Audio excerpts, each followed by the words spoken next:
Hey guys, it's Con for Hollywood Studios here, and today I'm going to be doing a review of The Beast, the legendary, awesome wooden roller coaster at Kings Island in Mason, Ohio. So before I get started with the review, I just want to say something about the footage. You guys are going to see this same clip repeated over and over again because I could not get any other footage of this ride. I didn't go during one of their events like Coaster Stock, so I couldn't go backstage and get footage of it from the woods. So this is the only clip I could get of it, and it was really hard to get. I had to sit in the Eiffel Tower with my camera all the way on zoom, trying to hold it still. It was not easy to get this clip, and this is the only clip I have of the ride. It's that secluded, and the ride, for me, I think, is awesome. So starting with the statistics, it is 110 feet tall with a drop of 141 feet, which shows how it uses the terrain very much to its advantage, has a maximum speed of 65 miles an hour, a vertical angle of 45 degrees, which is not that steep at all, a duration of 4 minutes and 10 seconds, and a track length of 7,359 feet. So this ride is the longest wooden coaster in the world, technically. I know some people say Montagne Russe is longer because it's 2 tracks and they're both, when combined, because I think they're Mobius loop, and when combined they're longer than this. If you ask me, this is the longest wooden roller coaster.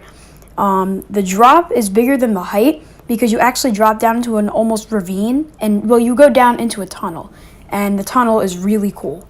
And a night ride on this ride is just legendary. The night ride I got on it, well, I got multiple, but the one I remember the most, I was in the front row. It was a full moon, and the moon fit in the middle of the sign that's on the top of the lift hill. It was truly legendary. There was mist everywhere, fog. It was fantastic. It is something all coaster enthusiasts must do. And a quick fun fact about this ride, it actually used to have a max speed of 70 miles an hour, but the trim brakes did slow it down just because it was tearing up the track from how fast it would go. But now I'm getting off topic. Getting into the theme, it's really just kind of themed to itself. It's supposed to represent some crazy animal running through the woods that is the Beast. It's a very cool and unique theme because it fits very well. Just think, this crazy, wild, fast animal running through the woods that you're riding and chasing. It's cool.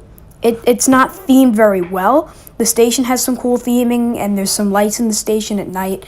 But otherwise, there's not too much theming, but there's not supposed to be that much theming. The theming is the scenery.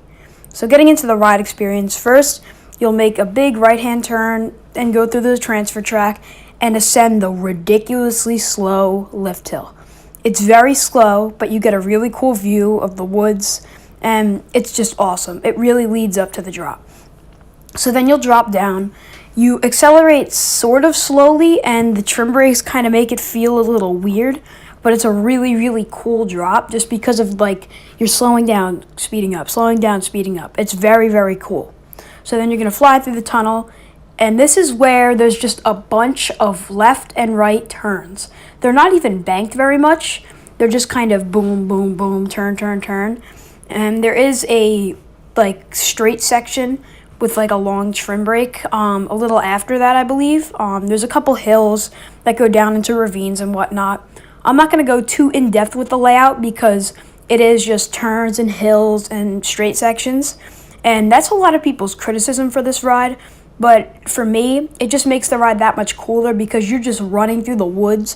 You look left and right, all you see are trees and wood. It is really, really cool. So eventually you'll go through a couple turns, and these turns give ridiculous laterals. This ride is like the king of laterals. It's nuts. And you'll get to the second lift hill, and you'll ascend up the second lift hill.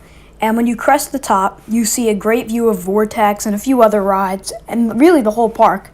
And then you begin to go down this massive drop.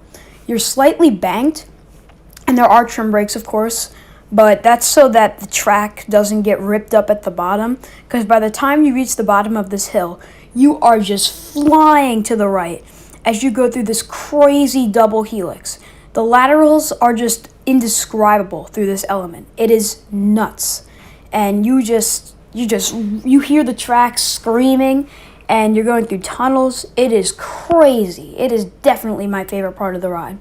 And after this double helix, you kind of go down a little hill and up into the brake run. So the ride is super long. And a lot of people do criticize this ride for just being a bunch of straight sections and turns. But I think those straight sections and turns are made better by the pure nature of this ride. I'm personally really like this ride. It's my second favorite ride at Kings Island. I don't really have much else to say. The ride is bumpy, but for me, it doesn't hurt you. It doesn't take away from the ride. It adds to the ride because, like Millennium Force, it makes it feel like you're going on an adventure. I mean, Millennium Force isn't bumpy. It just has a slight rattle. But this, it is a little bumpy, but I do like the bumps. It's not bad. Ride on a non-wheeled seat or even in the front row, and you really just, it won't hurt. So for this ride's final score, I'm going to give it a 9 out of 10. The only reason why it doesn't get higher is because it does lack in airtime, although intensity, it does have laterals, but not so much vertical G-force. But otherwise, this ride is truly legendary. There is nothing like it. It is a must-do for all coaster enthusiasts. I really like this ride. And yeah, let me know what you guys think of the ride down below in the comment section. Be sure to like and subscribe, and I'll see you all in the next video. Goodbye, guys.